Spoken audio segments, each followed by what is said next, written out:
अस्सलामुअलैकुम। बोल news headquarters में खुशामदीद। मैं हूं महविश निसार और मैं फराज अहमद और मैं हूं आमना खटाना। हेडलाइंस आप जान चुके हैं। आगाज में आपको बताएं कि जहांगीर तरीन ने इस्तेहकाम पाकिस्तान पार्टी का ऐलान कर दिया। प्रेस कॉन्फ्रेंस में कहा कि आने वाले दिनों में पार्टी में मजीद लोग शामिल होंगे। ऐसे लोग शामिल होंगे जिनको हल्के में वोट मिलेंगे। 9 मई के वाकयात के बाद सियासत तब्दील हो गई है। पीटीआई में हम जो करना चाहते थे वो नहीं कर सके। सियासत में आने का मकसद मुल्क की तरक्की के लिए काम करना है। पीटीआई में भी इसी जज्बे के तहत शामिल हुआ था। पीटीआई को मजबूत बनाने के लिए हमने दिन रात मेहनत की। एक ही मकसद रहा है, मुल्क की तरक्की में अपना हिस्सा डालना। आने वाले दिनों में कई ऐसे हक़ाइक़ आपके सामने आ जाएंगे जिनसे आप सबको इल्म होगा कि हमने पार्टी को मुस्तहकम करने के लिए किस हद तक मेहनत की। हमने इस बात को यकीनी बनाया कि तहरीक इंसाफ एक ऐसी भरपूर सियासी कुव्वत बन जाए कि जब भी इलेक्शन हो तो पार्टी ना सिर्फ जीते बल्कि इस पोजीशन में हो कि मुल्क में इस का आगाज़ भी किया जाए। अब 9 मई के वाक़यात ने पाकिस्तानी सियासत को तब्दील करके रख दिया। मैं अपने दिल की गहराई से ये बात करना चाहता हूँ, दिल की गहराई से, कि अगर हमने 9 मई के मतलूबा सातों और शरपसंदों को अंजाम तक ना पहुँचाया तो फिर सियासी मुखालफीन के घरों पर हमला भी काबिल कबूल समझा जाने लगा। इसी जज्बे के तहत पाकिस्तान तहरीक इंसाफ में शामिल हुआ। मुझे यकीन था कि हम इस जमात के प्लेटफॉर्म से वो तमाम इस्लाहात लाने में कामयाब हो जाएंगे जिनकी पाकिस्तान को ज़रूरत थी और है। इसलिए हमने पाकिस्तान तहरीक इंसाफ। तो जहांगीर तरीन जिन्होंने इस्तेहकाम पाकिस्तान पार्टी का आज ऐलान कर दिया है और एक अहम प्रेस कॉन्फ्रेंस की गई है। कहा कि आने वाले दिनों में पार्टी में मजीद लोग भी शामिल हो जाएंगे। इसी तमाम तर सूरत हाल के हवाले से जहांगीर तरीन जिन्होंने इस्तेहकाम पाकिस्तान पार्टी का ऐलान कर दिया है। इस वक्त हमारे साथ सिद्दीक जान साहब मौजूद हैं, उनसे बात कर लेते हैं। सिद्दीक साहब, बात हो रही है कि पाकिस्तान की सियासत में एक नई सियासी जमात का इजाफा हो चुका है। काफ़ी दिनों से इंतज़ार किया जा रहा था कि ऐलान होने वाला, आज बाकायदा ऐलान हो चुका है। क्या कहना चाहेंगे इस इजाफे पर? देखिए, मेरा ख्याल है पाकिस्तान में नई सियासी जमात से ज्यादा पीडीएम में एक और जमात का इजाफा हुआ है। पीडीएम में पहले 13 या 14 जमातें थीं, अगर 14 थी तो 15 हो गई हैं, 13 थी तो 14 हो गई हैं। क्योंकि देखें, इस वक्त अगर कोई भी नई पार्टी आती है और वो अपनी जगह बनाना चाहती है तो उसको सबसे पहले आकर, और इस हुकूमत ने जो मुआशी तौर पर तबाही और बर्बादी की है, जो उन्होंने अवाम का जीना हराम किया है, जो उन्होंने अवाम को खुदकुशियों पर मजबूर किया है, जो इस हुकूमत ने आके लाखों लोगों को पाकिस्तान से जाने पर मजबूर किया है, जिनके आने से पाकिस्तान का मुस्तकबिल तारीख नजर आता है, जिस हुकूमत के आने के बाद करोड़ों लोग खत गुर्बत से नीचे चले गए हैं, जिस हुकूमत के आने के बाद सैकड़ों लोग जो हैं वो खुदकुशियां कर चुके हैं, तो उस हुकूमत के हवाले से जब तक कोई बात नहीं करेगा तो उस वक्त तक वो कोई पॉलिटिकल पार्टी तो नहीं है, वो पीडीएम का हिस्सा ही है, पहली बात। दूसरी बात यह है कि हमें ये बताया गया था कि 300 से ज्यादा लोग जो है वो अलग हो चुके हैं तहरीक इंसाफ से, तो इसमें तो हमें टोटल जो है वो 14 से 15 लोग जो है वो नजर आए हैं। और तीसरी इसमें बात यह है कि आज अगर आप मुझसे पूछें कि इस पूरी प्रेस कॉन्फ्रेंस में ये जितने भी लोग बैठे थे, और अगर आप मुझसे पूछें कि इनमें से सबसे बड़ी पॉलिटिकल शख्सियत कौन बैठी थी, सबसे बड़ी पॉलिटिकल शख्सियत, तो जितने ये लोग बैठे थे, 15, 20, 25 लोग बैठे थे, इनमें से अगर कोई सियासी तौर पे जिसका कद काठ बड़ा है, बड़े कद काठ की कोई शख्सियत बैठी थी तो उनका नाम फवाद चौधरी साहब है। और फवाद चौधरी वो हैं जो कि आपने देखा कि स्टेज पर चेयर लगी थी लेकिन वो नहीं बैठे, वो साइड पर बैठे हैं, क्योंकि फवाद चौधरी की सियासी समझबूझ इस जगह पर है कि उन्हें पता है कि इस ग्रुप का मुस्तकबिल क्या है और इनके साथ क्या होगा। तो इसलिए आपने देखा कि फवाद चौधरी स्टेज पर नहीं बैठे, फवाद चौधरी बिल्कुल पीछे बैठे थे। जितने वो डिस्टर्ब बैठे थे, जिस तरह से वो मुंह छुपा रहे थे, जिस तरह से वो चाह रहे थे कि वो सामने ना आए, वो सबने देखा है। तो इसलिए फवाद चौधरी जो हैं वो, क्योंकि जो तहरीक इंसाफ को छोड़ के जाने वालों में से हैं, जितनी भी तहरीक इंसाफ की मीटिंग्स हुई हैं उसमें जो डिस्कशन हुई है, उस डिस्कशन में यही हुआ है कि अगर 2 लोगों के छोड़ के जाने से तहरीक इंसाफ ने ये समझा कि यार ये हमारे लिए एक थोड़ा से ज्यादा सही, जो भी आप कहें, मुख्तलिफ लोगों का मुख्तलिफ एनालिसिस हो सकता है, लेकिन वो नुकसान था, तो वो एक शीनी मजारी साहबा थी और एक फवाद चौधरी थे। तो इनमें से बाकी तो जो हैं वो आप देख लें, इमरान इस्माइल साहब बैठे हैं, उनका अपना कोई हल्का नहीं है और वो कहीं से कौंसलर नहीं बन सकते। उसके बाद आमिर कियानी साहब कभी भी नहीं जीत सकते तहरीक इंसाफ के टिकट के बगैर। उसके बाद फैजुल हसन चौहान साहब, उनको इमरान खान टिकट ही नहीं देना चाहते थे और बड़ी मुश्किल से उन्होंने तगो दो करके और उन्होंने टिकट जो है वो लिया था। फिर दौसा कमान साहब, आपको पता ही है किस तरह से उनको पार्टी से निकाला गया। सिद्दीक जान हमारे साथ ही रहेगा, आमिर ज़िया साहब हमारे साथ मौजूद हैं। आमिर ज़िया साहब, अभी एक नई पार्टी जहांगीर तरीन साहब ने आज फाइनली लॉन्च कर दी है, इसका क्या इम्पैक्ट देख रहे हैं आप इस पार्टी का पाकिस्तान की पॉलिटिक्स में, और अगर इलेक्शंस होते हैं तो आप समझते हैं कि ये एक मजबूत जमात बनकर सामने आएगी, जैसे कि पाकिस्तान तहरीक इंसाफ के वही जाने पहचाने चेहरे हैं जिनको 2018 में पाकिस्तानी अवाम ने वोट दिया और ये सामने आए नुमाइंदगान बनकर? लेकिन बहुत सारे सवालात हैं, अभी उन सवालात का जवाब नहीं मिला। सबसे बड़ा सवाल ये है कि जब ये अपने मैदान अमल में आएगी ये जमात, तो क्या ये पीडीएम की बी टीम बनकर आएगी या पीडीएम के मद्दे मुकाबले आएगी? क्योंकि इस मुल्क में एक बहुत बड़ा एंटी पीडीएम वोट बैंक है जिसकी तर्जुमानी पाकिस्तान तहरीक इंसाफ करती रही है, और वो तमाम वोट बैंक जो था वो पीटीआई या इस तरह की जो दीगर जमातें जो मुखालफत करती हैं नून लीग की और पाकिस्तान पीपल्स पार्टी की, उनकी तरफ जाया करता था। तो भी हमें देखना ये कि इस्तेकाम में पाकिस्तान पार्टी क्या पोजीशन लेती है। अगर इसकी पोजीशन ये होती है कि ये फर्ज करें कि माज़रत ख़्वाहाना रवैया अपनाते हैं आज के हुक्मरानों के हवाले से, या उनके साथ जो है इत्तेहाद में शामिल होना चाहते हैं इलेक्शन से पहले इलेक्शन के बाद, तो जाहिर है कि फिर ये लगेगा कि उनके साथ ही जाके खड़े हो गए। और अगर ये फर्ज करें कि उसके पीडीएम मुखालिफ अपना एक पोस्चर लेते हैं, तो जिसकी इस वक्त जरूरत है भी, क्योंकि अवाम जैसे हैं कि बहुत तंग है महंगाई के हाथों या उनके हवाले से जो परसेप्शन खराब है दो बड़ी जमातों के हवाले से, लेकिन ये काम भी इनके लिए आसान नहीं होगा। देखिए तहरीक इंसाफ जो है उसने कई बरस जो है सियासी बेआबान में गुजारे, और उसके बाद फिर रफ्ता रफ्ता उसकी किस्मत पलटना शुरू हुई। हालांकि तहरीक इंसाफ के पास जो थे बड़ी मकबूल मतलब एक शख्सियत हुआ करती थी, वो आज भी मतलब बतौर चेयरमैन साबिक़ वज़ीर आज़म जो है बैठे हुए हैं, लेकिन उनको बड़ी एक मेहनत करनी पड़ी, तवील इनिंग्स खेलनी पड़ी। अब यहाँ पर जो है ये देखना है कि जनाब इनका जो नंबर वन जो जिसको ये बनाते हैं अपनी पार्टी का, जहांगीर तरीन है, अलीम है, क्या इनमें वो क्रिज्मा है कि एज ए लीडर आ जाएं? क्योंकि देखिए सियासतदान तो बेशुमार होते हैं हर मुल्क में, रहनुमा जो होते हैं वो एक दो लोग होते हैं, तीन चार होते हैं एक वक्त के अंदर ना, कि जिनमें वो क्रिज्मा होता है। तो भी इनको ये भी चीज करनी है कि ठीक है आपके पास डिब्बे बहुत सारे हैं, लेकिन उस गाड़ी के इंजन क्या है? वो इंजन या तो आपका नजरिया होता है, आपका पार्टी मैनिफेस्टो होता है, या कोई शख्सियत होती है, या इसका मलगूबा होता है कि आप इन तमाम अवामिल को मिलाकर एक विनिंग कम्बिनेशन बनाते हैं। तो it is too early to say, लेकिन जाहिर है कि देखें कुछ चीजें होंगी। हमारे मुल्क में पॉपुलैरिटी बिल्कुल अपनी जगह बड़ी अहमियत रखती है, लेकिन साथ साथ हमें पता है जब कॉन्स्टिट्यूंसी पॉलिटिक्स होती है तो वहाँ पे इलेक्टेबल्स की अहमियत होती है, खुसूसन जो हमारे देही इलाके हैं, पसमानदा इलाके हैं। तो वहाँ पर अगर टेल विंड मिल जाती है, कोई मकबूल पार्टी होती है, तो उनको ज्यादा आसानी से जीत जाते हैं। तो हमारे यहाँ मुझे ख्याल आ रहा है ये कि जब इनके पास कुछ इलेक्टेबल्स आएंगे जो आगे होंगे इनकी सफों में देही इलाकों के अंदर, तो ये कुछ मतलब अपने आप को वहाँ पे अपना जलवा दिखा सकेंगे। लेकिन ये समझना है कि ये पार्टी पहले इलेक्शन में जो कि भी आने वाले 2-4 महीनों में ड्यू है, अगर वक्त पर होते हैं, तो ये एकदम इतनी बड़ी फोर्स बन जाएगी कि एक कहते हैं ना इनकलाबी किस्म की तब्दीली लेकर आ जाए और मेजोरिटी पार्टी बन जाए, उसका मुझे कोई चांस नजर नहीं आता। इनकी पॉकेट्स हो सकती हैं सूबे पंजाब के अंदर, प्रोविंशियल असेंबली के अंदर भी और नेशनल असेंबली में भी। जहां तक सिंध का ताल्लुक है तो यहाँ मैं समझता हूँ कि जैसे इमरान इस्माइल साहब का जो भी शोहरत या नाम है वो, लेकिन उनका कोई कॉन्स्टिट्यूंसी नहीं है उनकी। इसी तरह अली जैदी साहब जो हैं उनका भी अगर वो इनके साथ शाना बशाना चलते उनका भी नहीं होगा। तो बहुत सारे सिंध में मुझे नहीं लगता कि कराची के अंदर ये पार्टी जो है इम्पैक्ट डाल सकेगी। लेकिन अच्छी बात है, मैं तो एज ए कराचियाई समझता हूँ कि अगर उन्होंने कराची के इंतखाब किया, यहाँ पर वो लोग बैठे आकर और यहाँ से अनाउंस कर रहे थे, तो खुशाइन बात होती है कि यहाँ से अगर उन्होंने अनाउंस किया है ना। लेकिन अभी इसके बारे में ये कहना है कि जी वाह वाह बहुत जबरदस्त है, हम एकदम शुरू कर दें जी मुर्दाबाद और ये नहीं चलेगी, तो अभी कबल वक्त होगा। तो आपको वक्त देना पड़ेगा इस पार्टी को, और जब तक ये अपनी कहते हैं ना कि क्रिटिसिज्म ये डेवलप नहीं करते, इनकी माशी पॉलिसी पे क्या कहते हैं, इसाकदार जो मेजर्स ले रहे हैं, बजट आ रहे हैं, उस पर ये लोग क्या पोजीशन अख्तियार करते हैं, ये बड़ा अहम होगा।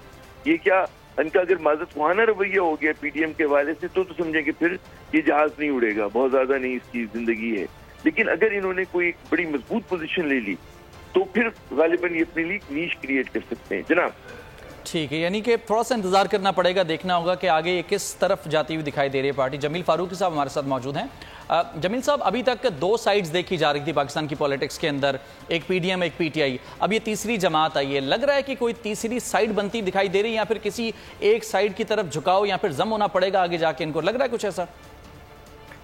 बहुत शुक्रिया। हम बचपन से एक चीज सुनते आ रहे हैं कि हमारे यहाँ हमारा तकरीबन नीम कौमी खेल, वैसे तो कौमी खेल हॉकी है हमारा नीम कौमी खेल क्रिकेट जो है वो बड़ा अनप्रिडिक्टेबल है, या उसको हम कह सकते हैं कि बड़ा गैर यकीनी किस्म का होता है। लेकिन मुझे ऐसा लगता है कि कारज़ार सियासत उससे भी कहीं ज्यादा अनप्रिडिक्टेबल है। मैं अभी अखबार पे नजर दौड़ा रहा था माजी के, ये मेरे सामने जो है दिसंबर 15 राशा रखा हुआ है, इसके ऊपर जो कैप्शन है डॉन न्यूज की, वो लिखती है कि जहांगीर तरीन डिसक्वालिफाइड फॉर बीइंग डिसऑनेस्ट। अब आप अंदाजा कीजिए कि 2017 में जो शख्स डिसऑनेस्टी की बुनियाद के ऊपर नाअहल करार दे दिया गया, आज वो इस्तेहकाम पाकिस्तान पार्टी बना रहे हैं। और एज ऑफ नाउ जिस वक्त मैं आपसे बात कर रहे हैं, इस वक्त तक ही क्वालिफाइड और वो इस्तेहकाम पाकिस्तान पार्टी बना रहे हैं। और 2017 में ही एक शख्स सादिक अमीन करार दिया गया, आज दरबदर ठोकरें खा रहे हैं। तो पाकिस्तान की जो सियासत है वो हमारे नीम कौमी खेल क्रिकेट से ज्यादा अनप्रिडिक्टेबल है। और ये जो चेहरे हमारे सामने इस वक्त बैठे हुए हैं ना, जिनमें आप बड़ी बड़ी शख्सियात देख रहे हैं, इनसे कहिए कि इनमें से कोई एक जाकर ना काउंसलर के टिकट के ऊपर भी ना बात जीत के दिखा दे जो हालात मुल्क के बने हुए हैं। लेकिन क्योंकि पाकिस्तान का पॉलिटिकल सिस्टम ऐसा है और हमें सिस्टम पर डलता हुआ नजर आता है हालात वाकयात का। आज इस आगदार साहब थोड़ी देर पहले जो आपको इकोनॉमिक सर्वे दे रहे थे, 0.29% जीडीपी ग्रोथ इस मुल्क का 2022-23 के अंदर, और ऊपर से ये कहते हैं कि हम खुडे लाइन लगी हुई हुकूमत को हमने दिया। आपको किसी ने आकर मिन्नत की थी आप खुडे लाइन लगी हुई हुकूमत आकर लें? आपको किसी ने मिन्नत की थी कि आप 5% प्लस जीडीपी वाली गवर्नमेंट गिराने के बाद आप आए और उसको 0.29% के ऊपर ले आए? और सिर्फ ये नहीं, जो इस्तेहकाम पाकिस्तान पार्टी आपको बनी और ये जो बहुत सारे चेहरे आपको नजर आ रहे हैं बैठे हुए, जो अगर लड़ने के लिए पॉलिटिकल बैटलफील्ड के अंदर जाएं, इनको कोई वोट ना डाले, ये आ गए हैं। इसके अलावा केपीके के अंदर एक और ग्रुप बनने जा रहा है, इसके अलावा नून लीग के लोग टूट के इनके साथ जुड़ेंगे। तो आप और हम जिनसे तवक्को रखते हैं ना, यानी हमारे जो इंडिपेंडेंट इंस्टीट्यूशंस हैं, like election commission of Pakistan, like nap, like many other institutions, आपको लगता है कि आने वाले दिनों में अगर इंतखाबात होते हैं, जो ऑलरेडी एक बहुत ज्यादा पेचीदगी के अंदर मरला जा चुका है, इंतखाबात होते हैं, तो ये जो इतनी सारी शख्सियात बैठी हैं, ये हारेंगी या जीतेंगी? भाई असल में आप और हमारा वोट कराचीआइट जैसे वोटों की तरह आगे पीछे हो जाता है। मुझे बावसूख जराए से ये बात पता चली है कि जो सेंसस पंजाब के अंदर हो रहा है, उसमें बाकायदा तौर पर कंपेल किया जा रहा है लोगों को कि आप जिनकी मर्दमशुमारी कर रहे हैं उनसे एक्स्ट्रा लोग दिखाएं। यानी एक घर में अगर 5 अफराद हैं तो आप 10 दिखाएं। ये तो सिचुएशन बनी हुई है आपके मुल्क में। यानी इस मुल्क के अंदर 40 लाख मुर्दों को वोटर डिक्लेयर कर दिया जाता है, तो इलेक्शन कमीशन जो नतायज कंपाइल करेगा वो भी वैसे ही होंगे। तो हालात जो है मादत के साथ बहुत अच्छे नहीं है।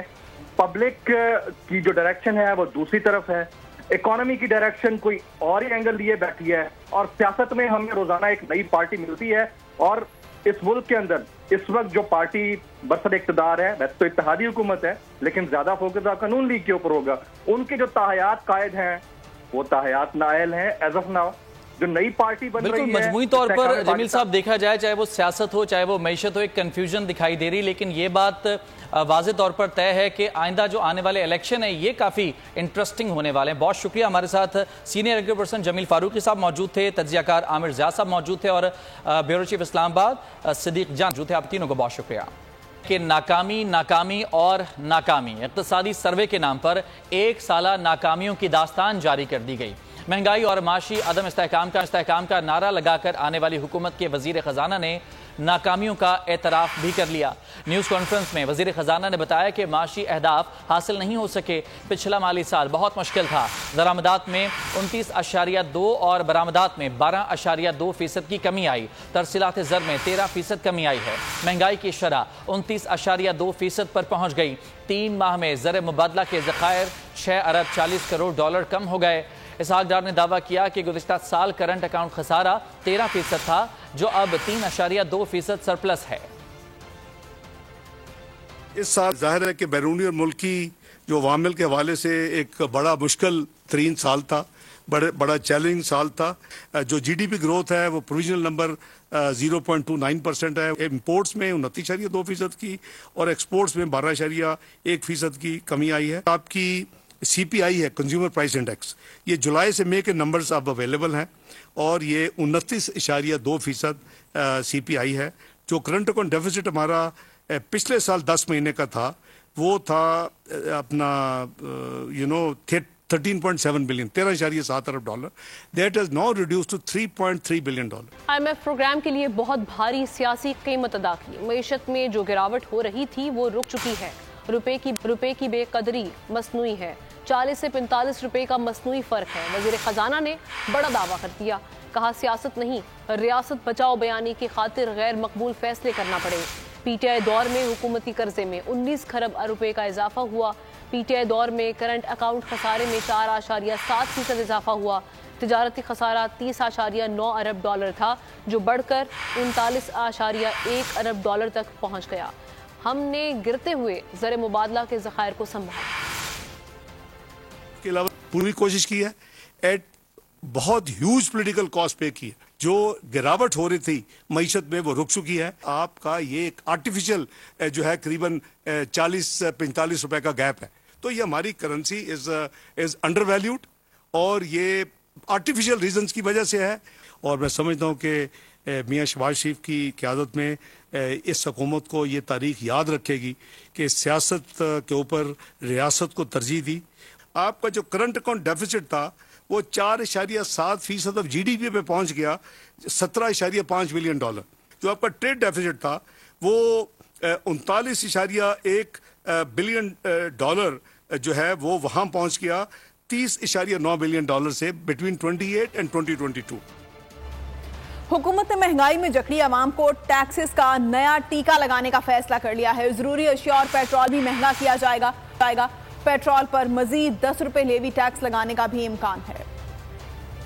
IMF की ईमा पर हुकूमत का अवाम पर मजीद बोझ डालने का फैसला. विफाकी बजट का कुल हुजम 138 खरब रुपए होने का इम्कान है. FBR का टैक्स हदफ 9,200 अरब मुकर्रर. 700 अरब रुपए के नए टैक्स भी शामिल. रिटेल और होलसेल सेक्टर भी टैक्सों की शरह में नए इजाफे की जद में. बजट में कर्ज और सूद की अदायगियों पर 8,000 अरब का तखमीना है. कौमी तरक्याती बजट के लिए 2,709 अरब मुख्तस करने की तजवीज है. दिफाई अखराजात के लिए 18 खरब रुपए से जायद रखने का तखमीना है. सरकारी मुलाजमीन की तनख्वाहों में 20 से 30% इजाफे की तजवीज है. जराये का कहना है कि नए माली साल के बजट में नॉन फाइलर्स के गिर्द भी घेरा तंग किया जाएगा. प्रॉपर्टी के शोबे में लेन देन करने वाले नॉन फाइलर्स टैक्स की शरह दुगनी की जाएगी. प्राइस बॉन्ड पर विद होल्डिंग टैक्स की शरह में इजाफा किया जाएगा.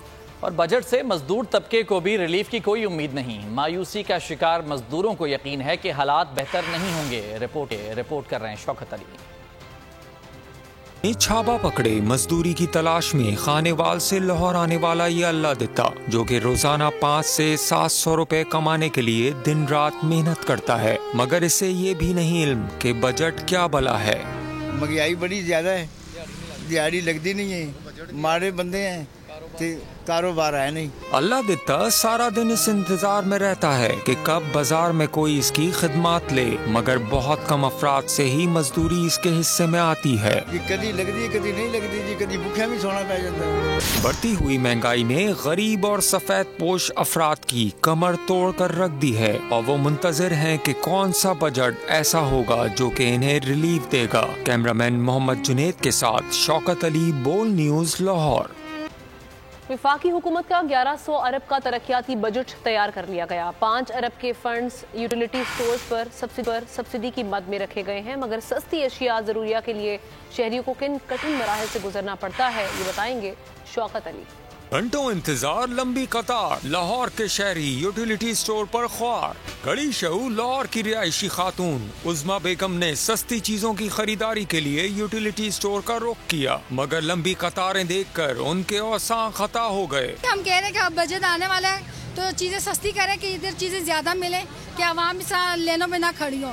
देखिए, हम अपनी माए बहनों को लेनों में खड़ा करते हैं, तो हुकूमत को चाहिए कि महंगाई भी कम करें और स्टोरों पे ज्यादा आटे चीजें बेचें. यूटिलिटी स्टोर्स पर 10 किलो आटे का थैला 648 रुपए में दस्तयाब है. सुबह सवेरे मर्द खवातीन लंबी कतारों में लग जाते हैं. हर रोज सिर्फ 100 आटे के थैले सप्लाई किए जाते हैं, जिसके बायस शहरियों को आटा किस्मत से ही मिलता है. जब मेरी बारी आती आटे खत्म हो जाते, जब जितनी आवाम आगे तक आती आटा खत्म हो जाता, आटे ही कम आते इधर. तो आपकी मेहरबानी आटा ज्यादा भेजा करे. हुकूमत को कहें कि आटा सब आवाम को मिलना चाहिए. हर कोई दिहाड़ियाल है, पक्की तनख्वाह किसी की भी नहीं। शहरियों का कहना है कि शनाख्ती कार्ड की शर्त के साथ सब्सिडी वाली अशिया जरूरिया के लिए 500 की खरीदारी लाजमी है, मगर इसके बावजूद खाली हाथ घरों को लौटना पड़ता है। कैमरामैन मोहम्मद जुनेद के साथ शौकत अली, बोल न्यूज, लाहौर। बजट में सरकारी मुलाजमीन की तनख्वाहों और पेंशन में खातिर खा इजाफे का इम्कान है। सिविल और मिलिट्री पेंशन का बिल 600 अरब से तजावुज कर चुका है। मुआशी तंजियाकारों का कहना है कि पेंशन का बढ़ता हुआ बिल लम्हा फिक्रिया है।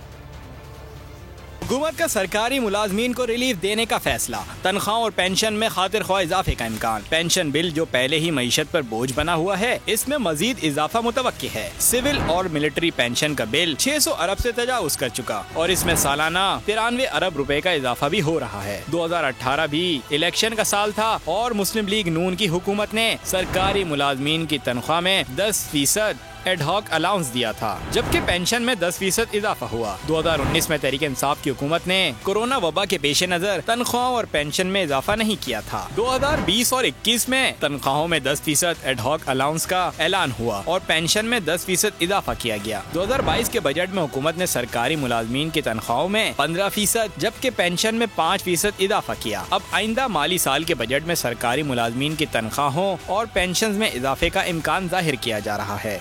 तजियाकारों का कहना है कि पेंशन का बढ़ता हुआ बिल लम्हा फिक्रिया है। करते हैं बाग आज़ाद कश्मीर में ज़िमनी इंतखाब की 189 में से 38 पोलिंग स्टेशन के गैर हतमी गैर सरकारी नताइज बोल न्यूज़ पर। नून लीग के मुश्ताक मिन्हास 4277 पहले नंबर पर हैं। पीपल्स पार्टी के ज़िया कमर 4000 वोट लेकर दूसरे नंबर पर हैं। पीटीआई के उम्मीदवार को 1119 वोट मिले हैं। मजीद इस हवाले से आपको बता रहे हैं आज़ाद कश्मीर बाग जहां के इंतखाबात आज हुए हैं। ज़िमनी इंतखाबात 189 में से 38 पोलिंग स्टेशन के गैर हतमी गैर सरकारी नताइज बोल न्यूज़ पर आप देख सकते हैं। इन नताइज के मुताबिक नून लीग के मुश्ताक मिन्हास 4297 वोट लेकर पहले नंबर पर हैं।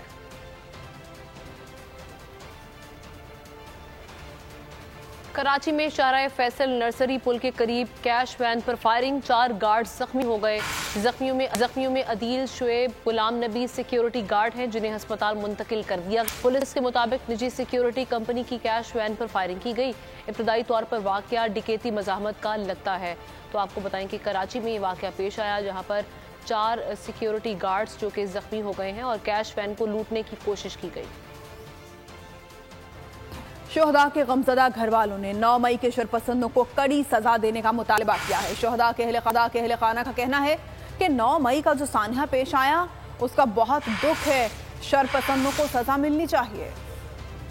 9 मई का दिल सोज वाकया, शोहदा के अहले खाना में गम गुस्सा, शरपसंदों को कड़ी सजा देने का मुतालबा। हवालदार शेब अली शहीद की अहलिया का कहना था कि हम अपने शोहदा की छोटी सी चीज को नीचे गिरने नहीं देते और शरपसंदों ने पाक फौज की तंसीबात को इस कदर पामाल किया। 9 मई का जो सानिया पेश आया इसका हमें बहुत ज्यादा दुख था। हम अपने शोहदा की छोटी सी चीज को नीचे गिरने नहीं देते और हमारे शोहदा की तस्वीरें, आर्मी की, ये सारी चीजों को इस कदर पामाल किया गया। इन शरपसंदों को सख्त से सख्त सजा दी जाए। शहीद नायब सूबेदार मोहम्मद फारूक अब्बासी की बेटी ने वालिद की शहादत को बाइसे फख्र करार दिया। मेरे बाबा ने सियाचिन ग्लेशियर पर ड्यूटी सर अंजाम देते हुए शहादत नोश की। सानिया 9 मई के बारे में कहना चाहूँगी कि जो भी हुआ वो एक बहुत दिलसोज वाक़या था। आज इस मुल्क में हम बैठे हैं तो सिर्फ हमारे शोहदा के खून की वजह से। शोहदा के अहले खाना ने कहा कि ये मुल्क हमारा है, इस मुल्क को हमने अपना खून दिया है। अपने सियासी मफाद के लिए इस मुल्क के साथ ऐसा ना करें।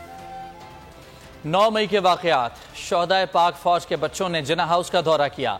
वाक़े की मजम्मत करते हुए शरपसंदों को सख्त सजा देने का मुतालबा किया। सवाल उठाया कि क्या शोहदा का खून इस कदर सस्ता था कि इसकी कदर भी ना की जा सके। वज़ीर आज़म के मुआवन खुसूसी एहतसाब इरफान कादिर ने जजिस के खिलाफ नैब कानून इस्तेमाल करने की धमकी दे दी है। कहा कि अगर फौजदारी करप्शन का अंसर हो तो जजिस का मामला सुप्रीम जुडिशल के अलावा नैब कानून के तहत ट्रायल किया जा सकता है। ऑडियो लीक्स में करप्शन का अंसर भी मिलता है। हर वो फेल जिससे कि किसी को कोई नाजायज़ फ़ायदा हो या नाजायज़ नुकसान हो और जिसकी के कानून इजाज़त ना देता हो, सिंपल वर्ड्स में इसको हम करप्शन कहते हैं। अब इसमें एक बहुत अहम बात है और वो ये है कि कौमी एहतसाब ऑर्डिनेंस 99 का जो है, इसमें ये मैं आपको बता दूं कि जो एहतसाब है अक्रॉस द बोर्ड है। ये नहीं हो सकता कि कुछ लोग जो हैं उनके खिलाफ एहतसाब होगा और बाकी लोग जो हैं वो बरी ज़िम्मा हो जाएंगे। फौज से रिलेटेड ना भी हो या एसेट्स ही एक्वायर कर लें, रिटायरमेंट के बाद सामने आ जाए, तो उनके मामले में भी नेशनल अकाउंटेबिलिटी ब्यूरो ही में ये सारे मामला जो है नैब में आते हैं, तो वो भी नैब से बरी ज़िम्मा नहीं है। अब सिर्फ एक कैटेगरी है, वो हमारे सुपीरियर कोर्ट जजेस हैं, उनके मामले जो है वो सुप्रीम जुडिशल काउंसिल में जाएंगे और वो मामले जो हैं अगर उसमें क्रिमिनल ओवरटोन्स हैं, करप्शन का एलिमेंट आता है, तो फिर नेशनल अकाउंटेबिलिटी ब्यूरो को और वो भी इस चीज़ को देख सकते हैं। साबिक स्पीकर कौमी असम्बली असद कैसर ने कहा है कि कोई आइन और कानून से बालातर नहीं है। जिस मुल्क में आइन और कानून की बालादस्ती ना हो, वो मुल्क कभी तरक्की नहीं कर सकता। असद कैसर में कहना था कि एक आइनी रियासत में असल हाकमियत आइन या कानून की होती है। हुकूमत हो या अवाम, वो दरअसल उन फराइज की अदायगी के पाबंद हैं जो आइन ने तय कर दिए हैं। कोई भी कानून से बालातर नहीं है। वज़ीर इत्तलात सिंध शर्जील इनाम मेमन ने कहा है कि एक शख्स ने मुल्क की मैशत को तबाह कर दिया। पाकिस्तान में सबको सियासत करने का हक है। जो शख्स जलाओ घिराव में मुलविस रहा है उसको भुगतना पड़ेगा। मीडिया से गुफ्तगू में उनका कहना था कि इंसानी हुकूक की खिलाफ वर्जी पर पूरी दुनिया में एक जैसी हो रही है। 10 जून को बजट लाया जाएगा।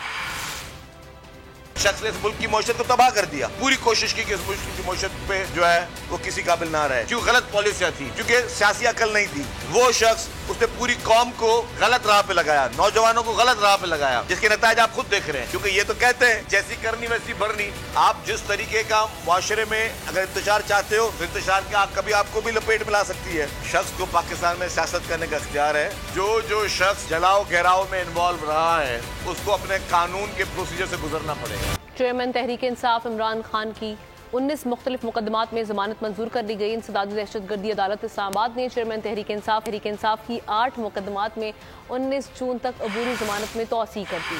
अदालत ने रिमार्क्स दिए कि बात पर फाइनल दलाइल सुनेंगे और फैसला करेंगे। इस्लामाबाद हाई कोर्ट ने चेयरमैन तहरीक इंसाफ की गिरफ्तारी के दौरान 6 नए और 2 पुराने मुकदमात में भी जमानत मंजूर की, जबकि कोयटा में वकील के कत्ल के मुकदमे में भी जमानत मंजूर कर ली गई।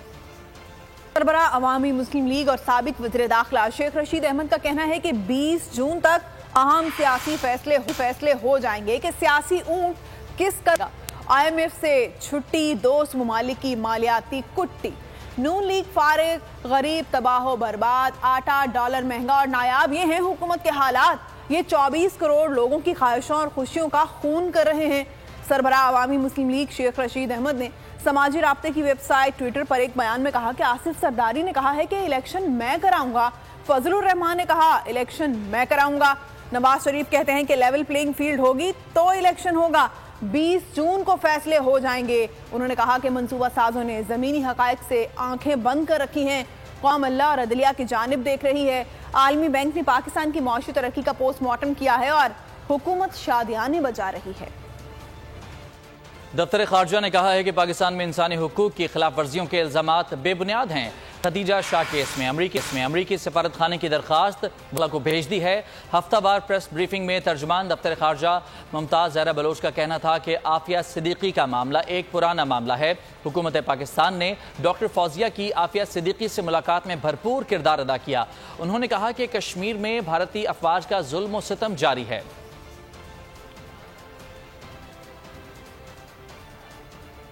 खबरों का सिलसिला आगे बढ़ाएं। आपको बताएं कि पाकिस्तान और तुर्कमानिस्तान ने तापी मुश्तरका अमल दरामद मंसूबे पर दस्तखत कर दिए। तुर्कमानिस्तान के वजीर ममलिकत और पाकिस्तान के वजीर पेट्रोलियम मुसद्दिक ने पर दस्तखत किए। वजीर आज़म ने तकरीब से खिताब में कहा कि दुनिया भर में तवानाई बहरान चैलेंज है।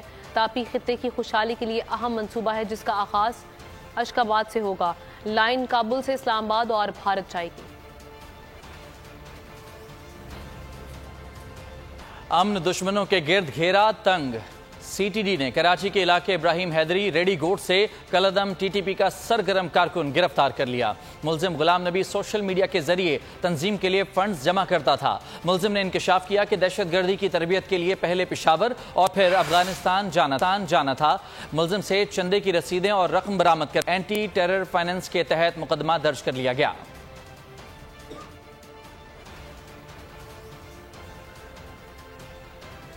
गवर्नर सिंध कामरान खान टिसोरी ने कहा है कि कराची में शहरियों को 1 लाख राशन तकसीम किए जाएंगे। राशन 5 लोगों की फैमिली के लिए 1 माह के लिए काफी होगा। राशन देने का सिलसिला 6 माह तक जारी रहेगा। जब तक मैं गवर्नर हाउस में हूँ, अवाम की फलाह बहबूद के लिए काम करता रहूँगा। बेरोजगार लोग हैं, उन्हें घर तक राशन पहुँचाया जाए। लोगों की रजिस्ट्रेशन करेंगे और इनको एक कार्ड दे दिया जाएगा और वो कार्ड उनके पास होगा और वो चाहेंगे तो गवर्नर हाउस से आकर राशन कलेक्ट कर सकते हैं और ये अपना एड्रेस लिखवा देंगे तो कोरियर सर्विस के थ्रू उनके पास ये राशन उनके घर पहुंच जाएगा। यूनिटी फूड ताकतवर प्रोग्राम को लेकर चल रही है। पहला 1 लाख राशन हमें यूनिटी फूड की तरफ से दिया गया है ताकि हम कराची में लोगों को डिस्ट्रीब्यूट कर सकें। एक घर में एक राशन जो तकरीबन 1 महीने के लिए 5 लोगों के लिए काफ़ी होगा, उसका सिलसिला अगले हफ्ते से शुरू करने जा रहे हैं। पाकिस्तान क्रिकेट बोर्ड के साबिक चेयरमैन नजम सेठी और ज़का अशरफ का मवाजना। पाकिस्तान सुपर लीग का प्रोजेक्ट 2014 में ज़का अशरफ के दौर में मंजूर हुआ। गैर मुल्की स्टार्स को पाकिस्तान लाकर PSL खिलाने में नजम सेठी का किरदार कलीदी रहा। पाकिस्तान सुपर लीग का प्रोजेक्ट 2014 में PCB के चेयरमैन ज़का अशरफ दौर में मंजूर हुआ। ज़का अशरफ के दौर में 2011 से 2014 तक पाकिस्तान ने इंग्लैंड ऑस्ट्रेलिया को टेस्ट सीरीज में व्हाइट वॉश किया। पाकिस्तान ने 2012 में भारत का दौरा करके सीरीज जीती। नवाज शरीफ हुकूमत आने के बाद ज़का अशरफ को हटाकर नजम सेठी को चेयरमैन बनाया गया। अदालत ने ज़का अशरफ को बहाल करके नजम सेठी को ओहदे से हटा दिया। हुकूमत ने एग्जीक्यूटिव ऑर्डर के तहत ज़का अशरफ को दोबारा हटाकर नजम सेठी को तैनात किया। नजम सेठी ने बिग 3 मुआहदा किया जो भारत बाद में मुकर गया, जिससे पाकिस्तान का नुकसान हुआ। नजम सेठी के दौर में सुपर लीग 2017 में पाकिस्तान वापस आई। गैर मुल्की स्टार्स को पाकिस्तान लाकर PSL खिलाने में नजम सेठी का किरदार कलीदी रहा। नजम सेठी दौर में 2017 में पाकिस्तान सुपर लीग में स्पॉट फिक्सिंग का वाकया हुआ। शर्जील खान समेत 4 क्रिकेटर्स पर पाबंदी आयद की गई। रमीज राजा की जगह नजम सेठी 2023 में दोबारा इख्तिदार में आए। नजम सेठी ने फर्स्ट क्लास क्रिकेट का नया ढांचा तब्दील करके 2014 का आइन बहाल किया। बजट 2023 वादों से इरादों तक का सफर और इससे जुड़ी अवाम की नई उम्मीदें। सरकारी मुलाजिम, मजदूर या हो कारोबारी, टिकटिकी बांधे सबकी नजर है इस साल के बजट पर। क्या हो पाएगी बचत, मिलेगा रिलीफ? जानिए बजट ट्रांसमिशन में सिर्फ बोल पे। अदलो इंसाफ की बात सब करते हैं, पर हकीकत में सच के साथ निडर होके खड़े रहने की जुर्रत नजर नहीं आती। बोल ने तश्कील दी 10 कोर्ट रिपोर्टर्स की टीम, जो केस की बेस तक जा पहुंचे। पैनल पे सफे अव्वल के legal experts. Court round up Neelam Arshad के साथ सिर्फ बोल पे। सब्सक्राइब करें और बेल दबाएं ताकि कोई खबर रह न जाए।